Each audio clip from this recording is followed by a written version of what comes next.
Extending the spine. Draw the shoulders back and lift the chin just slightly, not too much. With a yoga practice extending back as far as her paddling career, Anna has developed specialized yoga classes for paddlers to effectively stretch the muscles that they use most and strengthen the muscles that they use least. With lots of paddling still to come, daily yoga classes are a key component of Camp Crystal Kai.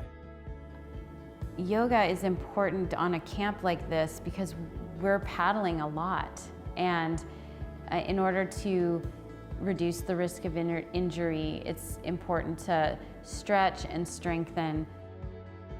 You know, it's so funny, I was so focused on the paddleboarding this week that I knew that we were doing yoga, but I didn't know how much I would enjoy the yoga in combination with the paddleboarding. Anna specifically tailored the yoga sessions to stretch us out from the paddling. Your hips get tight and your hamstrings get tight and your shoulders get tight.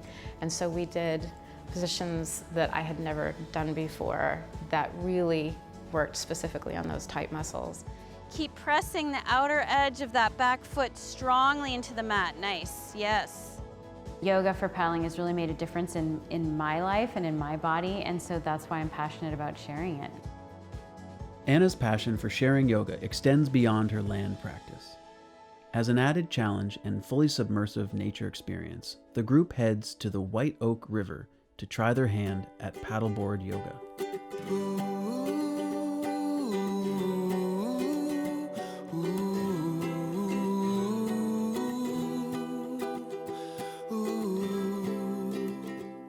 The location for Sup Yoga this week was amazing. Quiet, fish jumping, the birds flying, the breeze blowing gently.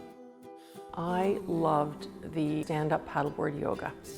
I felt like what we did during the day, that was like the main course, but the yoga, stand-up paddleboard yoga was like dessert. It was just recentering and stretching. It was wonderful. You're in the nature, and you're also trying to stay stable on your board. So you have to be in the moment in order to be successful. That I thought was something that I wouldn't ever be able to do because I didn't have the balance, but it required for me just a little bit more focus and concentration, and perhaps I couldn't quite extend into the moves like I would normally do on land, and I loved it. I think my favorite was the meditation at the end. You just lie there and listen to all the sounds and listen to her calming voice, and it was magical, it really was. And then to open your eyes and see where you were, the whole thing just culminating into this peaceful, amazing state of mind.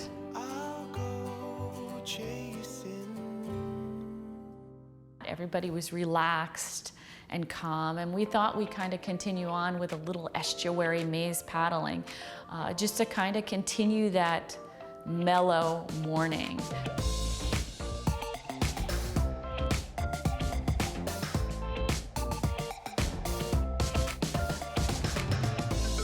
Paddling around through the maze and the grasses, coming up upon maybe a field with a farmhouse in the back, is kind of a pretty amazing thing to experience, because you don't think anything's there, and then you round a corner and then you come up and there's a beautiful field. So the setting is quite beautiful. The paddling is challenging in the mazes because there's small turnaround spots, so you are working on your skills when you're in the mazes, beyond just enjoying the environment that's there. It was raining on us, which it didn't matter it was raining. That was the first time I got to paddle in the rain, and I loved it. And just, you gear up and you go out and you enjoy it, and it was super calm.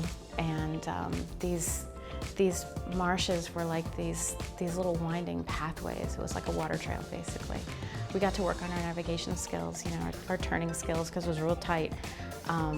But what you get to see in an environment like that isn't typical. I'm used to putting in on lakes and big rivers and things like that, and this was just this really peaceful, just little winding birds and fish, and it was wonderful.